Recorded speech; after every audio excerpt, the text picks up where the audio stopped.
Hello दोस्तों, मो नाम ममता।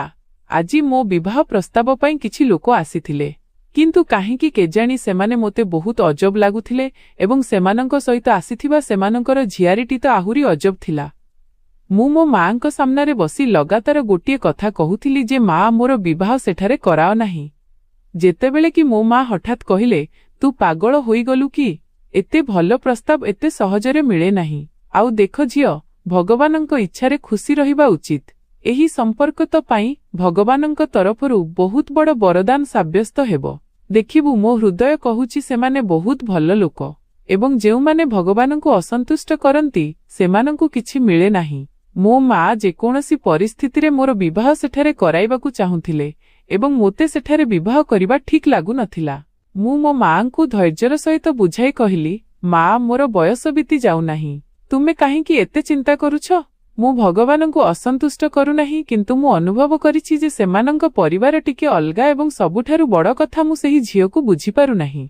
सेही झियोटी मोर भाबी स्वामींकर झियारी, किंतु तार ढंग बहुत अजब थिला। तुमे अनुभव करिनाहो, किंतु मु बहुत अनुभव करिछि। मु जेकोनसी प्रकारे मो मांकु मनाइबाकु चेष्टा करुथिली। एमिति नथिला जे मोते आउ केही पसंद थिले किंबा मोते एही पुओ पसंद नथिला। मात्र मु बहुत शीघ्र लोकंकु चिन्हि पारुथिली एवं मु मोर भाबी स्वामींकर झियारीकु देखि एतिकी जानि सारिथिली जे एही झियोटी भल नुहे। जेतेबेले कि मो मां मुंडरे हाथ रखि बसी पड़िथिले, किछि समय परे तांको आखिरु लुह बहिबाकु लागिला एवं एहा मोर सीमा पार होइगला। मु तुरंत तांको पाद तळे बसी नरम स्वररे कहिली, मां मोर कहिबार अर्थ ताहा नुहे। तुम कथा मो पाई सर्वोपरि। तुमे जाहाकु कहिबो मु तांको विवाह करिबि। जाहा सहित तुमे मोते बांधिबाकु चाहिबो तांकर साथ मोते ग्रहणीय।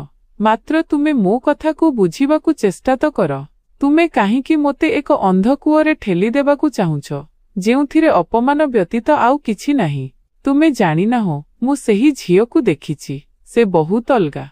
तार कार्यकलाप, तार ढंग एहा कहिबा पई यथेष्ट जे सेही झियोटी भल नुहे एवं जदि सेही झियोटी भल नुहे तेबे एहार अर्थ होछि तार परिवार मध्य भल नुहे।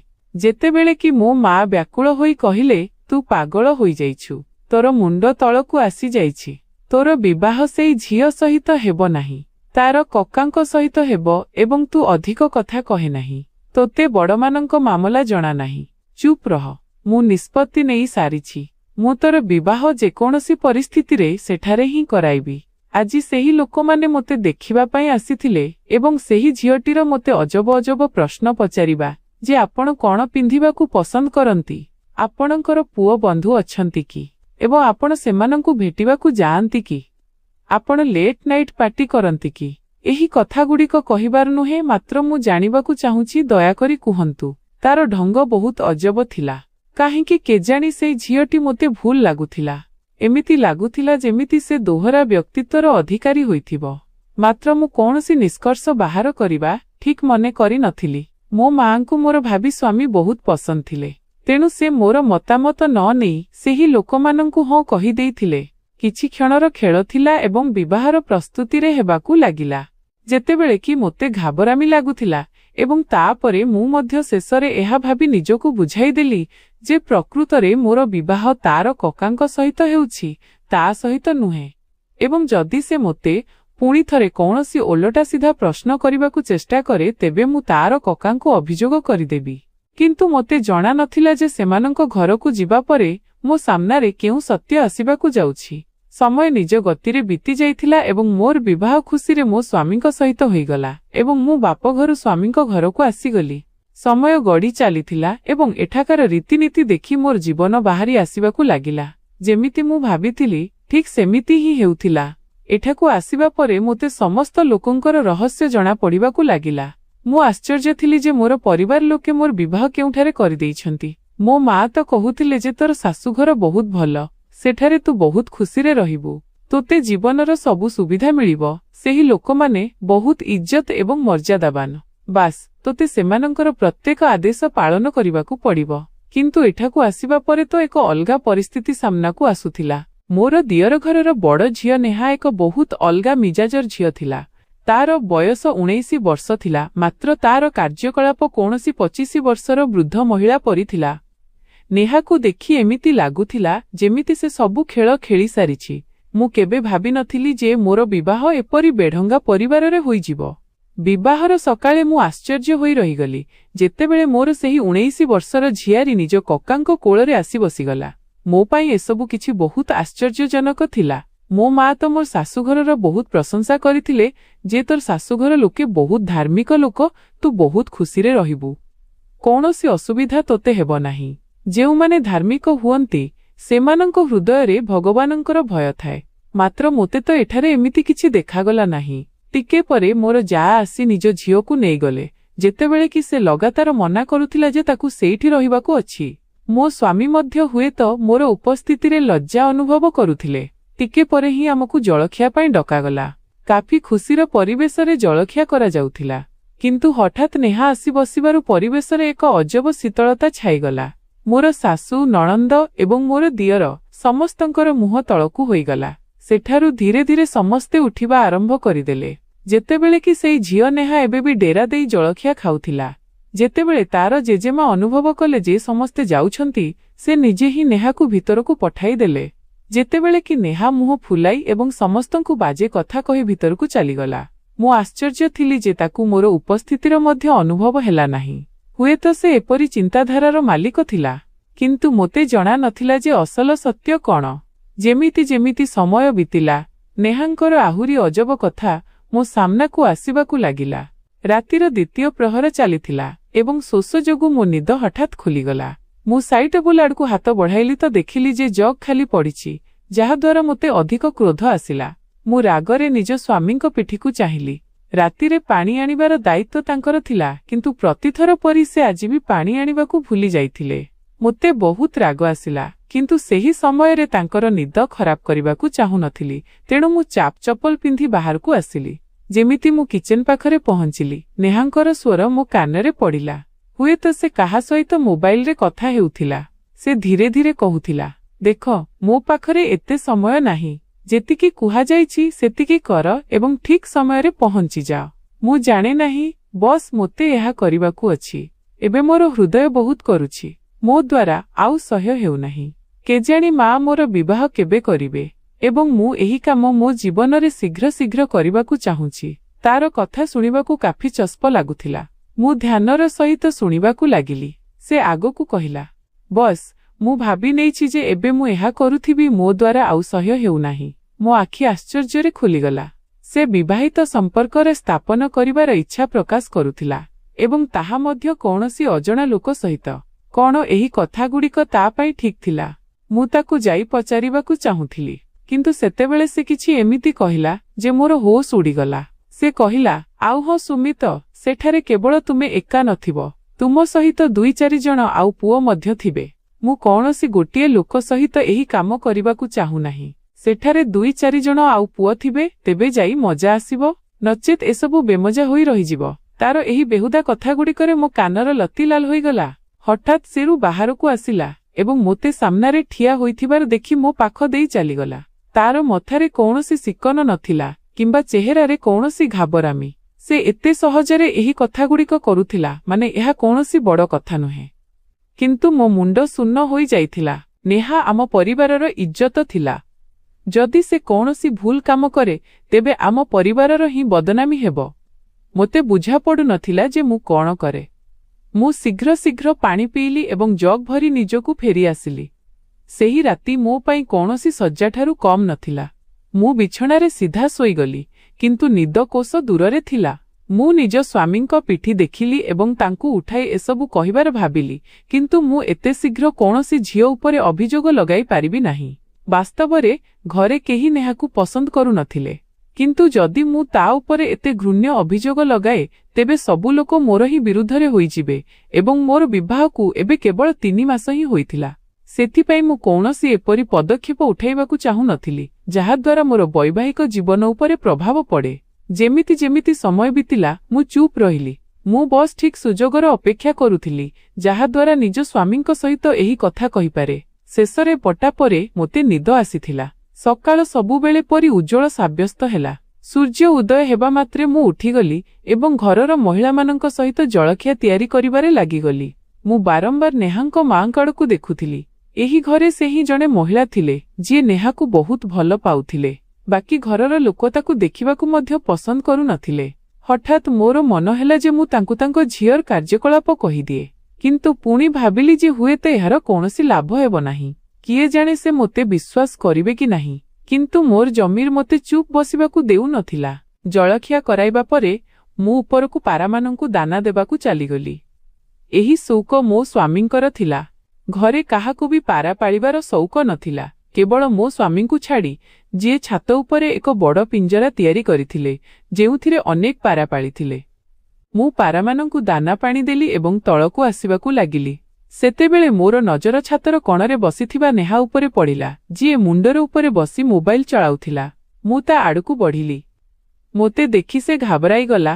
ସେ କଣ କଣ କରୁଥିଲା ମୁଁ ଜାଣେ ନାହିଁ, କିନ୍ତୁ ଏତିକି ତ ବୁଝିଗଲି ଯେ ସେ ମୋବାଇଲରେ କିଛି ଦେଖୁଥିଲା। ହଠାତ୍ ମୋ ମନରେ ଭୁଲ ସଂକଳ୍ପ ଆସିଲା।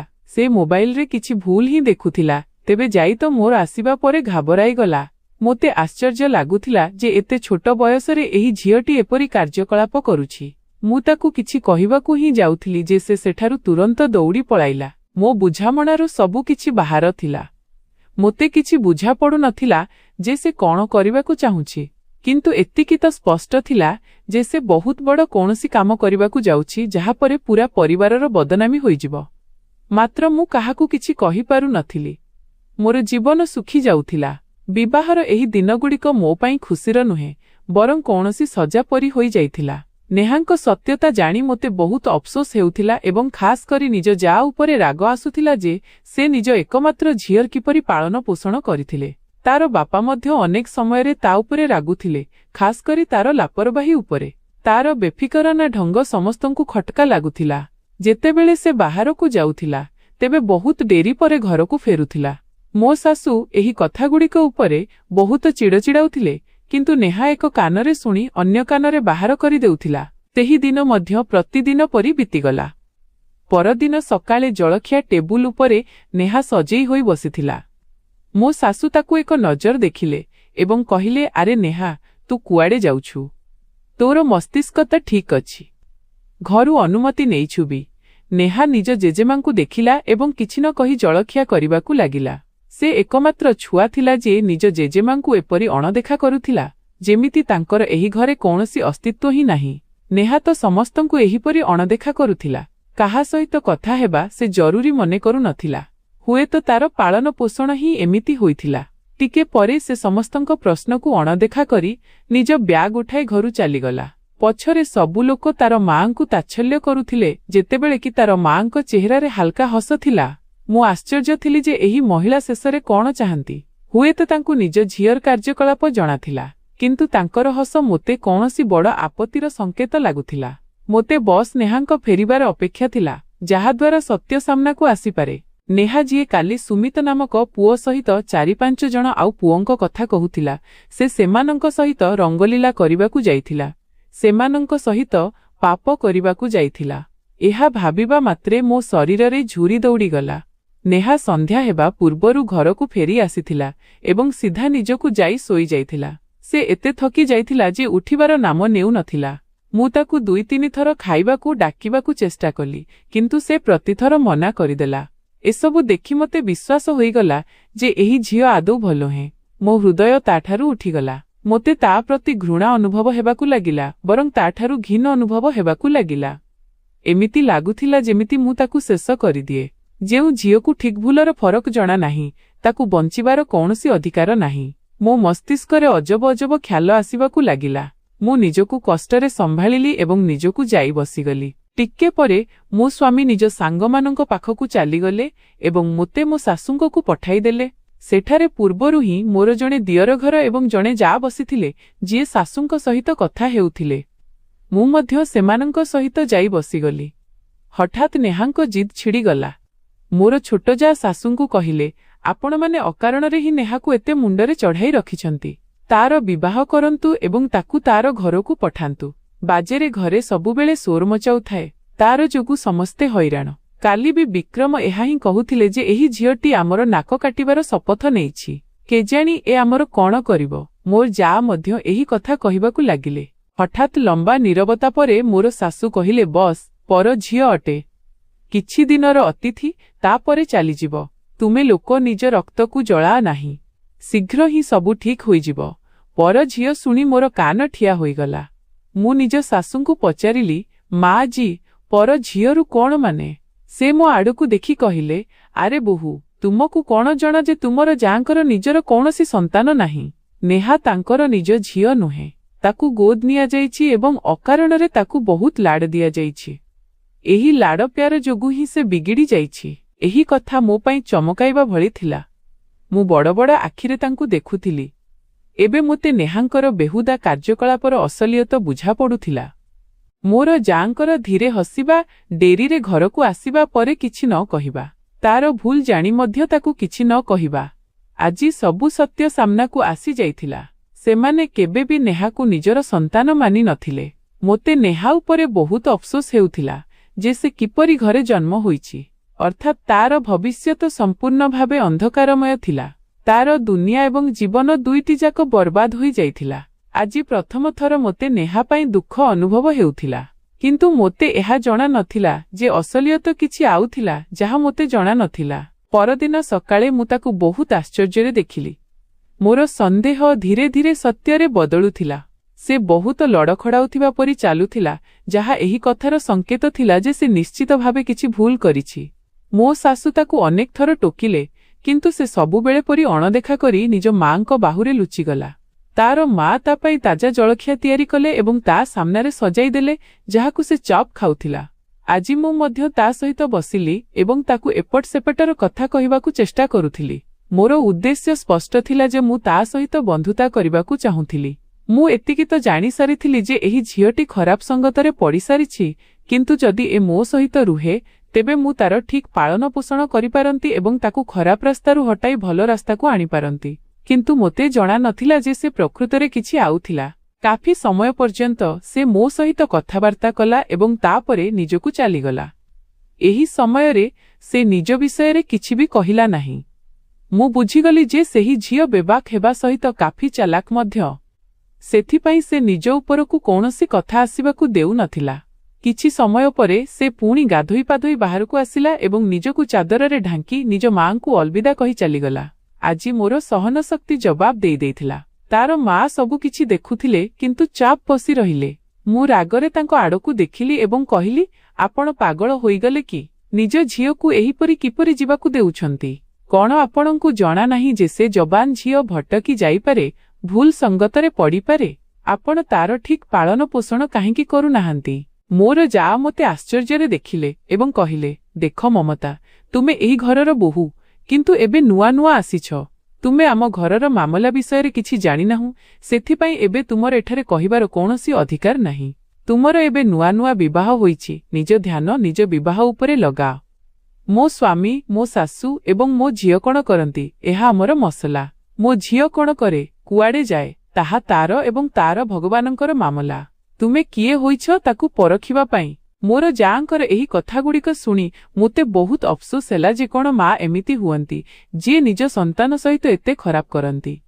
ମୁଁ ରାଗରେକୁ ଯାଇ ବସିଗଲି, କିନ୍ତୁ ନିଜକୁ ଆଦୌ କାବୁରେ କରିପାରୁ ନଥିଲି। ଦିନ 2ଟା ସମୟରେ ନେହା ଘରକୁ ଫେରି ଆସିଲା। ତାର ଚେହେରାରେ ଏକ ଅଜବ ଥକାପଣ ଥିଲା।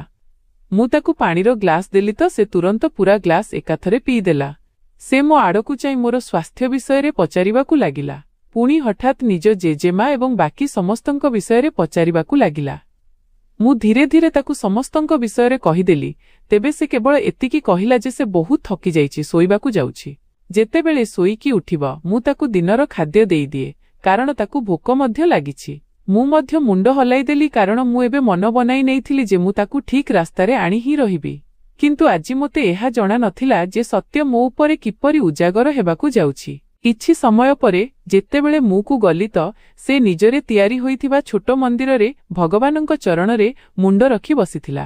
ମୁଁ ସେଇଠି ବେଡ୍ ଉପରେ ବସି ତାର ଅପେକ୍ଷା କରିବାକୁ ଲାଗିଲି ଯେ ଯେତେବେଳେ ସେ ଆସିବ ମୁଁ ତାକୁ ଖାଇବାକୁ ଦେଇଦିଏ। ବାସ୍ତବରେ ମୋତେ ଆଜି ଆଶ୍ଚର୍ଯ୍ୟ ଲାଗୁଥିଲା ଯେ ନେହା ଏତେ ଧାର୍ମିକ କେବେଠାରୁ ହୋଇଗଲା ଯେ ଭଗବାନଙ୍କ ସହିତ ଏତେ ସମୟ ବିତାଉଛି। କିନ୍ତୁ ପୁଣି ମୁଁ ଭାବିଲି ନିଶ୍ଚୟ ନିଜେ କରିଥିବା ପାପର କ୍ଷମା ମାଗୁଥିବ। ଯେତେବେଳେ ତାକୁ ଭଗବାନଙ୍କ ଚରଣରେ ମୁଣ୍ଡ ଦେଇ କାଫି ଡେରି ହୋଇଗଲା ତ ମୁଁ ଥକି ଯାଇ ତା ପାଖକୁ ଚାଲିଗଲି। ତାକୁ କାନ୍ଧରୁ ଧରି ହଲାଇଲି ତ ମୋର ଚିତ୍କାର ବାହାରିଗଲା। ମୁଁ ତୁରନ୍ତ ତାର ଛାତି ଉପରେ ହାତ ରଖି ଦେଖିଲି ତ ତାର ହୃଦୟ ଧଡ଼କିବା ବନ୍ଦ ହୋଇ ସାରିଥିଲା। ନାକ ପାଖରେ ହାତ ରଖିଲି ତ ସେଠାରେ ବି ନିଶ୍ୱାସ ଆସୁନଥିଲା। ତାର କହୁଣି ମଧ୍ୟ ଚେକ୍ କଲି, କିନ୍ତୁ ନାଡ଼ି ଥମି ଯାଇଥିଲା ଏବଂ ତାର ଜୀବନ ତାର ଶରୀରରୁ ବାହାରି ସାରିଥିଲା। ମୋ ଆଖି ଆଶ୍ଚର୍ଯ୍ୟରେ ଫାଟି ରହିଗଲା। ମୁଁ ତୁରନ୍ତ ଜୋରରେ ଚିତ୍କାର କରି ସମସ୍ତଙ୍କୁ ଡାକିଲି। ଘରେ ଶୁକ୍ର ଥିଲା ଯେ 2 ଜଣ ପୁରୁଷ ଉପସ୍ଥିତ ଥିଲେ। ତୁରନ୍ତ ନେହାକୁ ହସ୍ପିଟାଲ ନିଆଗଲା, କିନ୍ତୁ ସେଠାରେ ଯିବା ମାତ୍ରେ ଆମ ସମସ୍ତଙ୍କ ଉପରେ ଏହି ସତ୍ୟତା ଖୋଲିଗଲା ଯେ ନେହାଙ୍କର ଦେହାନ୍ତ 1 ଘଣ୍ଟା ପୂର୍ବରୁ ହିଁ ହୋଇସାରିଥିଲା। ଆମେ ସମସ୍ତେ ସେଇଠି କାନ୍ଦିବା ଏବଂ ଚିତ୍କାର କରିବାକୁ ଲାଗିଲୁ। ଟିକେ ପରେ ହିଁ ନେହାଙ୍କର ଅନ୍ତିମ ସଂସ୍କାର କରିଦିଆଗଲା। ସମସ୍ତଙ୍କ ମୁହଁରେ ଗୋଟିଏ ହିଁ କଥା ଥିଲା ଯେ ଝିଅଟି କେତେ ନେକ୍ ଥିଲା, ତାର ତ ଉଦାହରଣ ମିଳେ ନାହିଁ। ଏପରି ମୃତ୍ୟୁ ତ ଭାଗ୍ୟବାନଙ୍କୁ ମିଳେ। ସବୁ ଏହି କଥା କହୁଥିଲେ, କିନ୍ତୁ ଆମ ଘର ଲୋକଙ୍କ ଚେହେରା ଉତୁରି ଯାଇଥିଲା। ଗଳିର ଲୋକ ମଧ୍ୟ କିଛି ତାର ଭଲ ଗୁଣ ବିଷୟରେ କହୁଥିଲେ ତ କିଛି ଖରାପ ଗୁଣ ବିଷୟରେ ଯେ ଏହି ଝିଅଟି ବହୁତ ଡେରିରେ ଘରକୁ ଆସୁଥିଲା, କେଜାଣି କୁଆଡ଼େ କୁଆଡ଼େ ଯାଉଥିଲା। କିନ୍ତୁ ଆମକୁ ଜଣା ନଥିଲା ଯେ କିଛି ଦିନ ପରେ ଆମ ସମସ୍ତଙ୍କ ଉପରେ କେଉଁ ସତ୍ୟତା ଖୋଲିବାକୁ ଯାଉଛି। ମୋର ଯାଆଙ୍କର କାନ୍ଦି କାନ୍ଦି ଖରାପ ଅବସ୍ଥା ଥିଲା। ତାଙ୍କର ଅବସ୍ଥା ଏତେ ଖରାପ ହୋଇଯାଇଥିଲା ଯେ ମୋତେ ତାଙ୍କ ଉପରେ ଦୟା ଆସୁଥିଲା। ମୋର ଦିଅର ତାଙ୍କୁ ବଡ଼ କଷ୍ଟରେ ସମ୍ଭାଳି ରଖିଥିଲେ। ଏହି କଥା ତ ସତ ଥିଲା ଯେ ନେହା କେବଳ ତାଙ୍କ ସହିତ କଥା ହେଉଥିଲା ଏବଂ କାହା ସହିତ ନୁହେଁ, କିନ୍ତୁ ତାଙ୍କର ଅଣଦେଖା କରିବା ଏବଂ ତାର ଠିକ୍ ପାଳନ ପୋଷଣ ନ କରିବା ମୋତେ ବହୁତ ଖରାପ ଲାଗୁଥିଲା ଏବଂ ଆଜି ହୁଏତ ଏହା ତାର ହିଁ ପରିଣାମ ଥିଲା ଯେ ନେହା ଆମ ମଝିରେ ନଥିଲା। ପାଖାପାଖି 15 ଦିନ ପରେ କିଛି ୱେଲଫେୟାରର ପୋଷାକ ପିନ୍ଧିଥିବା ଲୋକ ଆମ ଘରେ ଆସିଲେ। ସେମାନଙ୍କ ସମସ୍ତଙ୍କ ପୋଷାକରୁ ଜଣାପଡ଼ୁଥିଲା ଯେ ସେମାନେ କୌଣସି ସଂସ୍ଥା ସହିତ ଜଡ଼ିତ। ସେମାନେ ଆସିବା ମାତ୍ରେ ମୋର ଯାଙ୍କ ନାମ ପଚାରିଲେ ଏବଂ ତୁରନ୍ତ ହିଁ ମୋର ଯା ସେମାନଙ୍କୁ ଭେଟିବା ପାଇଁ ଆସିଗଲେ। ସେମାନଙ୍କୁ ଅତିଥିଙ୍କ ଖାଇବା ସ୍ଥାନରେ ବସାଇ ଦିଆଗଲା। ପାଣି ଆଦି ଦେବା ପରେ ଆମେ ସମସ୍ତେ ସେଇଠି ବସିଗଲୁ। ୱେଲଫେୟାରର ଲୋକ ମୋର ଯାଙ୍କୁ ଦେଖି କହିଲେ, ଆପଣଙ୍କ ଝିଅ ଆମ ସଂସ୍ଥା ପାଇଁ ଯାହା କରିଛି ତାର କୌଣସି ଉଦାହରଣ ନାହିଁ। ଯେତେବେଳେ କି ମୁଁ ଧ୍ୟାନର ସହିତ ସେମାନଙ୍କ କଥା ଶୁଣୁଥିଲି ଯେ ଆପଣଙ୍କ ଝିଅ ମାନବତାର ଏକ ଉଚ୍ଚ ଉଦାହରଣ ସ୍ଥାପିତ କରିଛି। ସେ ବୃଦ୍ଧ ଲୋକଙ୍କ ପାଇଁ ଯେଉଁ କାମ କରିଛି ତାର ତ କଥା ହିଁ ଅଲଗା। ଭଗବାନ ତାକୁ ସ୍ୱର୍ଗରେ ଜାଗା ଦିଅନ୍ତୁ, ତାର ଆତ୍ମାକୁ ଶାନ୍ତି। ଏହି ଝିଅଟି ଯିବା ବେଳେ ଏକ ଏପରି ସଂସ୍ଥାନ ଠିଆ କରିଛି ଯେଉଁଠାରେ ବୃଦ୍ଧ ଲୋକେ ନିଜ ବାକି ଜୀବନ ଆରାମରେ କଟାଇ ପାରିବେ। ସେ ଏପରି ସ୍କୁଲ ତିଆରି କରିଛି ଯେଉଁଠାରେ ଗରିବ ପିଲାଙ୍କୁ ପଢ଼ିବାର ସୁଯୋଗ ମିଳେ। ସେ ଏହି ସଂସ୍ଥାକୁ ଏହିପରି ଭାବେ ଆରମ୍ଭ କରିଛି ଯେ ଏବେ ଲୋକେ ଲଗାତାର ଏହି ସଂସ୍ଥା ସହିତ ଯୋଡ଼ି ହେଉଛନ୍ତି। ଯଦି ଆପଣ ସୋସିଆଲ ମିଡିଆରେ ଯାଆନ୍ତି ତ ଆପଣଙ୍କୁ ଜଣାପଡ଼ିବ ଯେ ଆପଣଙ୍କ ଝିଅ କ'ଣ କାମ କରିଛି। ଆମେ ଆପଣଙ୍କୁ ପ୍ରଶଂସା କରିବାକୁ ଆସିଛୁ ଯେ ଆପଣ ନିଜ ଝିଅର ଏତେ ବଢ଼ିଆ ପାଳନ ପୋଷଣ କରିଛନ୍ତି ଏବଂ ଆପଣଙ୍କ ଝିଅ ସହିତ ସୁମିତ ମଧ୍ୟ ତାର ଖୁବ୍ ସାଥ ଦେଇଛି। ଆମେ ତାକୁ ମଧ୍ୟ ଖୁବ୍ ପ୍ରଶଂସା କରିଛୁ ଯେ ତାପରି ଯୁବପିଢ଼ି ମଧ୍ୟ ଲୋକଙ୍କର ସେବା କରିପାରେ। ଆପଣଙ୍କ ଝିଅ ବିଧବା ଏବଂ ଅନାଥଙ୍କ ପାଇଁ ମଧ୍ୟ ବହୁତ କିଛି କରିଛି। ସେ ଯିବା ବେଳେ ଏତେ ଗରିବଙ୍କ ଘରେ ଚୁଲି ଜଳାଇଛି ଯାହାର କୌଣସି ସୀମା ନାହିଁ। ଆପଣଙ୍କ ଝିଅର ତ କଥା ହିଁ ଅଲଗା। ଯେତେବେଳେ କି ଆମ ପୁରା ପରିବାର ସେହି ପୁରୁଷ ଏବଂ ମହିଳାଙ୍କୁ ଆଶ୍ଚର୍ଯ୍ୟରେ ଦେଖୁଥିଲା, ସେହି ଲୋକେ ମୋର ଯାଙ୍କ ସାମ୍ନାରେ ଏକ ଭାରି ରାଶି ରଖି କହିଲେ, ଆପଣଙ୍କ ଝିଅ ଆମ ସଂସ୍ଥାନ ପାଇଁ ଏତେ କିଛି କରିଛି, ଏହା ତାର ତରଫରୁ ଏକ ଛୋଟ ପୁରସ୍କାର। ବାସ୍ତବରେ ତ ଏହା ତାକୁ ତାର ଜୀବନରେ ହିଁ ଦେବାର ଉଦ୍ଦେଶ୍ୟ ଥିଲା, କିନ୍ତୁ ଭଗବାନଙ୍କୁ ଯାହା ମଞ୍ଜୁର ଥିଲା ଆମେ ଏହି ଅମାନତରେ ଖିଆନତ କରିପାରିବୁ ନାହିଁ। ସେଥିପାଇଁ ଏହି ଅମାନତ ଆପଣଙ୍କୁ ସମର୍ପଣ କରୁଛୁ। ଆଶା କରୁଛୁ ଯେ ଆପଣ ଏହାକୁ କୌଣସି ଭଲ କାମରେ ଲଗାଇବେ, କାରଣ ଏହା ଆପଣଙ୍କ ଝିଅର ପରିଶ୍ରମର ଉପାର୍ଜନ। ସେହି ଲୋକେ ଏହା କହି ଚାଲିଗଲେ ଏବଂ ଆମେ ସମସ୍ତେ ସନ୍ନାଟାରେ ଆସିଗଲୁ। ଯେଉଁ ପୁରା ଘର ନେହାକୁ ଘୃଣା କରୁଥିଲା, କେହି ବି ତା ସହିତ କଥା ହେବା ଠିକ୍ ମନେ କରୁନଥିଲା। ଏପରିକି ମୁଁ ମଧ୍ୟ ତାକୁ ଘୃଣାଭରା ନଜରରେ ଦେଖୁଥିଲି। ସବୁ ତାକୁ ଭଲମନ୍ଦ କହୁଥିଲେ। ସମସ୍ତଙ୍କ ମୁହଁରେ ଗୋଟିଏ ହିଁ କଥା ଥିଲା ଯେ ସେ କୁଆଡ଼େ ଯାଉଛି, କ'ଣ କରୁଛି। ଏବଂ ଆଜି ଯେତେବେଳେ ସମସ୍ତଙ୍କୁ ସତ୍ୟ ଜଣାପଡ଼ିଲା ତ ସମସ୍ତଙ୍କ ଆଖିରେ ନେହା ପାଇଁ ଗର୍ବ ଥିଲା। ଆଜି ମୋତେ ଜଣାପଡ଼ିଲା ଯେ ତାକୁର ମୃତ୍ୟୁ କିପରି ନସିବ ହେଲା, ତାର ଆତ୍ମା ଏତେ ସହଜରେ କିପରି ଜୁଦା ହୋଇଗଲା। ଆଜି ମୋତେ ନିଜ ଶାଶୁଘର ଉପରେ ଗର୍ବ ଅନୁଭବ ହେଉଥିଲା ଯେ ମୋର ବିବାହ କେତେ ଭଲ ଜାଗାରେ ହୋଇଛି। ଯେତେବେଳେ କି ମୁଁ ନିଜ ଯାଙ୍କ ଆଡ଼କୁ ଦେଖିଲି ତ ଆଜି ବି ସେ ହସୁଥିଲେ, କିନ୍ତୁ ତାଙ୍କ ଆଖିରେ ଲୁହ ଥିଲା। ସମସ୍ତେ ତାଙ୍କୁ ପଚାରିଲେ ଯେ ଏସବୁ କ'ଣ, ତ ସେ ଏହା ହିଁ କହିଲେ, ମୁଁ ସବୁ ଜାଣେ। ମୋର ନେହା ମୋତେ ସବୁ କହୁଥିଲା। ବସ୍ ସେ ମୋତେ ପ୍ରତିଜ୍ଞା କରିଥିଲା ଯେ ମୁଁ କାହାକୁ ବି ତାର କୌଣସି ପଦକ୍ଷେପ ବିଷୟରେ ନ କୁହେ। ସେ କହୁଥିଲା ଯେ ସେ ଏତେ ନୀରବତାର ସହିତ ପରିଶ୍ରମ କରିବ ଯେ ତାର ସଫଳତା ସୋର ମଚାଇଦେବ ଏବଂ ଆଜି ସେ ତାହା କରି ଦେଖାଇଛି। ମୋତେ ମୋ ନେହା ଉପରେ ବହୁତ ଗର୍ବ ଅଛି।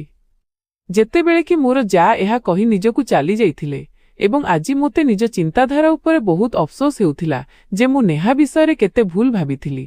ଯଦି ଆପଣଙ୍କୁ ଆମର କାହାଣୀ ପସନ୍ଦ ଆସିଲା ତ ଭିଡିଓକୁ ଲାଇକ୍ କରନ୍ତୁ। ରେ ନୂଆ ଅଛନ୍ତି ତାକୁ ସବସ୍କ୍ରାଇବ୍ ନିଶ୍ଚୟ କରନ୍ତୁ। ଧନ୍ୟବାଦ।